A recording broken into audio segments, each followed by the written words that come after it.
एच.सी. वर्मा की कहानी, एच.सी. वर्मा की ज़ुबानी, 8वां अंक। पिछली बार हमने स्कूल जाने के रास्ते में क्या-क्या होता था, इसकी चर्चाएँ की थीं।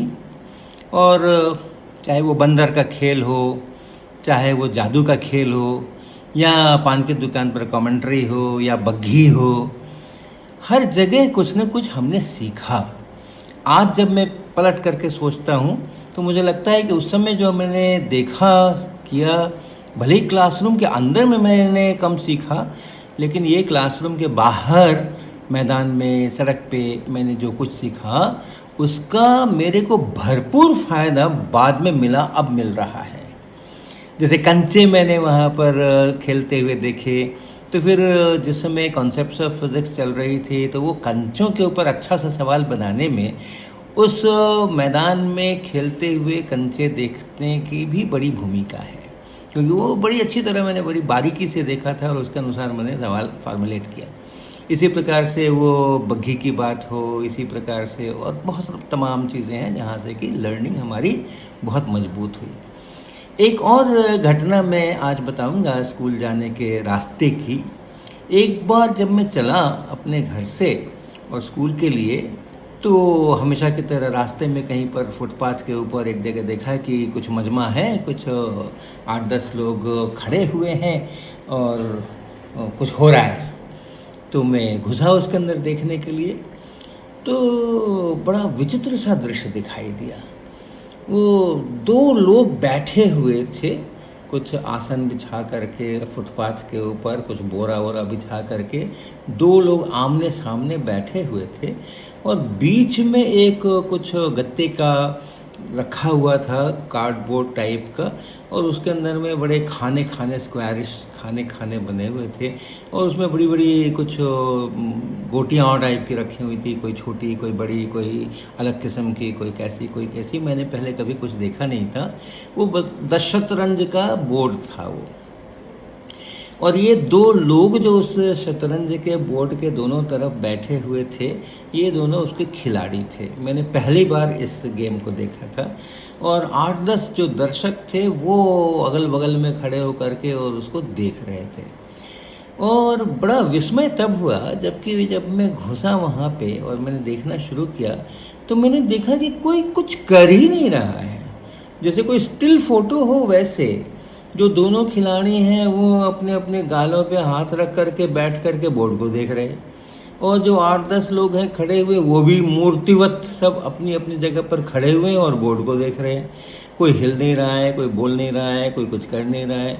मैं सोचूं कि ये सब क्या हो गया इन लोगों को, ये हो क्या रहा है यहाँ पर। बड़ी देर के बाद, कई मिनटों के बाद, वो उन दोनों में से एक खिलाड़ी ने उस शतरंज के बोर्ड से एक कुछ पकड़ा, जो बहुत सारे उसके मोहरे पड़े हुए थे, उसमें से एक कोई मोहरा पकड़ा और उसने उसको एक जगह से उठा करके दूसरी जगह रखा।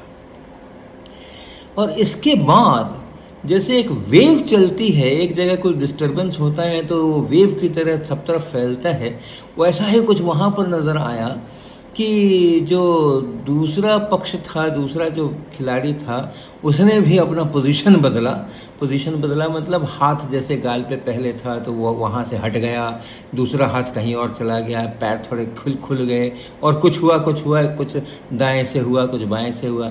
दर्शकों को मैंने देखा कि दर्शकों में भी कुछ हलचल हुई, हर व्यक्ति कुछ पहले के पोजीशन से कुछ अलग पोजीशन में आ गया, कहीं ना कहीं कुछ ना कुछ डिस्प्लेसमेंट हल्का फुल्का सबने अपने अपने बॉडी में किया।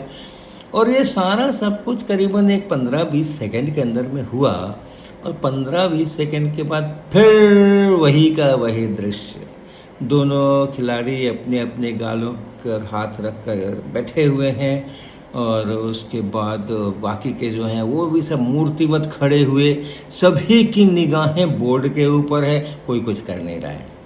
तो मुझे लगा ये बहुत विचित्र किस्म का खेल है ये, तो आज अपने दोस्तों को पूछूंगा कि ऐसा कोई खेल होता है क्या। तो जब मैं स्कूल पहुंचा, वहाँ अपने मित्रों से मैंने बताया कि सड़क के ऊपर ऐसा ऐसा मैंने आज तमाशा देखा, पता नहीं क्या हो रहा था वहाँ पे। तो फिर उसमें से किसी मित्र ने बताया मुझे कि वो उसको शतरंज कहते हैं और वो एक गेम होता है और बहुत उसमें दिमाग का बड़ा उपयोग करना होता है, और इसीलिए सब लोग अपना अपना दिमाग लगाए बैठे थे वहाँ पर, दर्शक भी और खिलाड़ी भी। तो फिर वहाँ से मेरी रुचि उस खेल में जगी। तो मैंने कहा मेरे को बताओ कैसा खेल होता है। तो किसी के पास था, उन्हीं मित्र मंडली में किसी के घर में वो था चेस का बोर्ड। तो फिर उसने कहा कि आप मेरे घर चलो और हम आपको सिखाएंगे। तो फिर किसी दिन शाम के समय में स्कूल के बाद मैं उनके घर गया और जा कर के हमने उनसे शतरंज का खेल सीखा। उन्होंने हमें चालें बताई कि ऐसा वैसा, ये ऐसा चलता है, वो वैसा चलता है, ये होता है, वो होता है, और करके मैंने उसकी थोड़ी थोड़ी चालें सीखी। उसके बाद उसी के घर पे और उसी के साथ हमने थोड़ा अपना अभ्यास वर्ग शुरू किया। तो जब कभी भी समय होता और मैं बस उसके घर पहुंच जाता और वो मुझको उसके साथ में खेला करता। तो ऐसा करते करते उसके जो मोटा मोटी नियम हैं वो सारे समझ में आए कि अच्छा ये ऐसा होता है, इसको इसको घोड़ा बोलते हैं, इसको हाथी बोलते हैं, इसको वज़ीर बोलते हैं, और ये टेढ़ा टेढ़ा चलता है, ये सीधा सीधा चलता है, ये पहले 2 लाइन एक तरफ चलेगा और फिर दूसरा एक तरफ चलेगा परपेंडिकुलर डायरेक्शन में, कौन किसको कहाँ मारता है, पीटता है, वो सारा सब कुछ वहाँ में हमने उसको सीखा और बड़ा अच्छा लगा, बहुत मज़ा आया। हालांकि मैंने खेला कभी नहीं, क्योंकि मेरे घर के अंदर में तो इस प्रकार की चीज़ें करीब करीब वर्जित ही थी। और क्यों वर्जित थी मुझे पता नहीं, या तो साधनों के अभाव के कारण से वर्जित थी, या लोग सोचते थे कि इनमें समय बर्बाद होता है इसलिए वर्जित थी, और भी कुछ भी नहीं था, खेल का कोई सामान तो था ही नहीं घर के अंदर में। तो फिर उनके यहाँ सबने ये सारा सब कुछ सीखा। जब मैंने ये सब सीखा तो जो मेरे दूसरे मित्र थे जो शतरंज नहीं जानते थे, उनको मैंने बताना शुरू किया कि ऐसा ऐसा शतरंज का खेल होता है और ऐसा होता है वैसा होता है। तो फिर मेरे साथ में मेरे मित्र लोग भी उस के घर जाने लगे जिसके पास चेस का बोर्ड था। फिर थोड़ा थोड़ा उन लोगों को मैंने सिखाया। फिर उन्हीं लोगों में से एक था अरविंद कुमार सिन्हा, जो कि मेरी चाय टोला की गली के सामने एक गली है जिसको राम सहाय लेन कहते हैं। तो उस गली में वो रहता था और उसकी माताजी वहाँ सिलाई का एक स्कूल चलाती थी अपने घर के अंदर में, और उसका पुकारू नाम गोपाल जी था। तो उसको भी मैंने सिखाया यह गेम, और उसको तो बहुत ज़बरदस्त उसके अंदर में रुचि जागृत हुई। उसने चेस का बोर्ड खरीदा अपने घर पे, और फिर अपने घर पे मुझे उसने इनवाइट करना शुरू किया कि आओ शतरंज खेलेंगे। और उनके घर पे जा कर के मैंने भी खेलना शुरू किया और उनको हराया बहुत बार। लेकिन 2 4 5 दिन गुजरे होंगे या 8 10 दिन गुजरे होंगे, 8 10 गेम्स हुए होंगे हमारे उनके बीच में। उसके बाद अरविंद कुमार सिन्हा ने मुझे हराना शुरू कर दिया।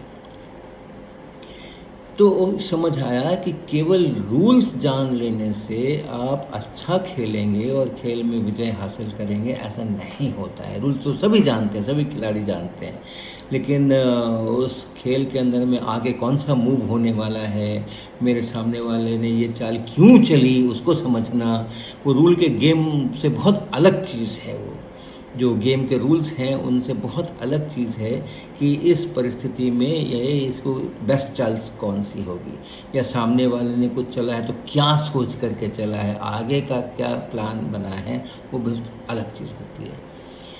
अरविंद सिन्हा बाद में बिहार के काफ़ी अच्छे शतरंज के खिलाड़ी बने। उन्होंने नेशनल स्तर के ऊपर कई सारे चेस के टूर्नामेंट खेले और उन्होंने उसमें विजय हासिल की। तो मुझे जब अखबारों में बाद में उनके बारे में पढ़ने के लिए मिल रहा था कि अरविंद कुमार सिन्हा ने ये प्रतियोगिता जीती और ये हुआ वो हुआ, तो बड़ा अच्छा लगता था कि अच्छा इसका प्रथम शिक्षक तो मैं ही हूँ, है ना। तो ये शतरंज की बात इसके में आती है। और बहुत बाद में जब मैंने फाइनमान लेक्चर सीरीज़ मेरे हाथ आई, जब मैं एमएससी वगैरह कर चुका था उस समय में, और मैंने उसको पढ़ा, तो उसमें जब उसका जो एक अध्याय है प्रथम वॉल्यूम के अंदर में, उसमें फेनमान ने फिज़िक्स क्या है इसका थोड़ा वर्णन किया है। और वो वर्णन जब मैंने पढ़ा तो एकदम से उस दिन की घटना याद आई जब मैंने पहली बार फुटपाथ के ऊपर शतरंज का खेल देखा था।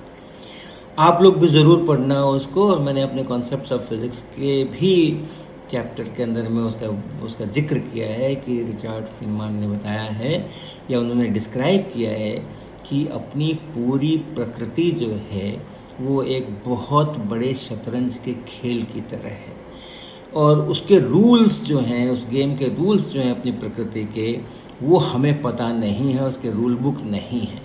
और हम वो जो मूव्स होते हैं यानी जो प्रकृति में घटनाएं होती हैं वो उस बड़े शतरंज के गेम के मूव्स हैं। जो कुछ घटना हो रही है तो यानी किसी ने जैसे कोई चाल चली है उस प्रकार से है, और उसके बाद कौन सी घटना होगी, उसके बाद कौन सी घटना होगी। तो हम सिर्फ ये खेल को देख रहे हैं और खेल को देख देख करके वो रूल्स उसमें से हम डिराइव कर रहे हैं, ये फिज़िक्स है।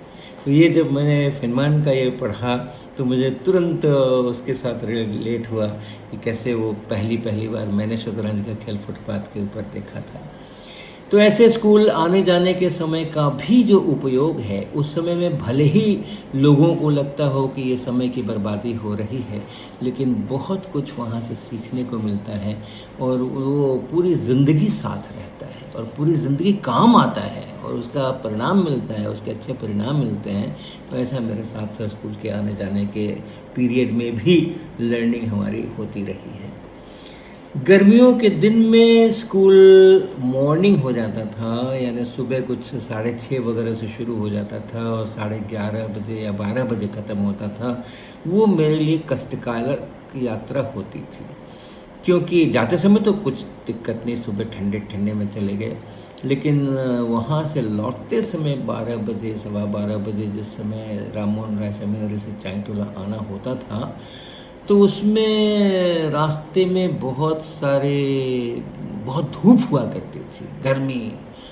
मॉर्निंग तो स्कूल गर्मियों में होता है ना, मई वगैरह में, तो बहुत धूप हुआ करती थी और बड़ा इस तरह का स्ट्रेच आया करता था जिसमें कि अलकतरे की सड़क के ऊपर चलना पड़ता था, कोई छाया नहीं होती थी वहाँ पे। बीच बीच में छाया आती थी, कुछ दुकान की, कुछ इसकी उसकी, लेकिन काफ़ी सारा स्ट्रेच वैसा भी गुजरता था। तो उस तपती दोपहर के अंदर में वो अलकतरे की सड़क इतनी गर्म हो जाती है और उस पर बिना चप्पल के, बिना जूते के उसके ऊपर चलना, वो पैर जलना और इसलिए तेज़ी से चलना और जल्दी चल करके उसको ख़त्म करना, और कहीं अगर दूर कोई छाया की छोटी सी जगह दिखाई पड़े तो जल्दी से दौड़ करके वहाँ पहुँचना और वहाँ पर ज़रा अपने पैरों को आधे मिनट 1 मिनट का विश्राम देना और फिर वहाँ से अगली छाया कहाँ है उसको ढूंढते हुए चलना। तो ये एक काफ़ी कठिन समय हुआ करता था जब हमारे गर्मियों के सेशंस हुआ करते थे मॉर्निंग स्कूल के अंदर में। तो ये सब घटनाएं हमारे स्कूल की हैं। तो अगली बार मैं अपने स्कूल से थोड़ा वापस परिवार में आऊँगा और आपको एक बहुत रोचक जो मेरी पहली अपने शहर के बाहर जाने की ट्रेन की यात्रा है उसके बारे में बताऊँगा।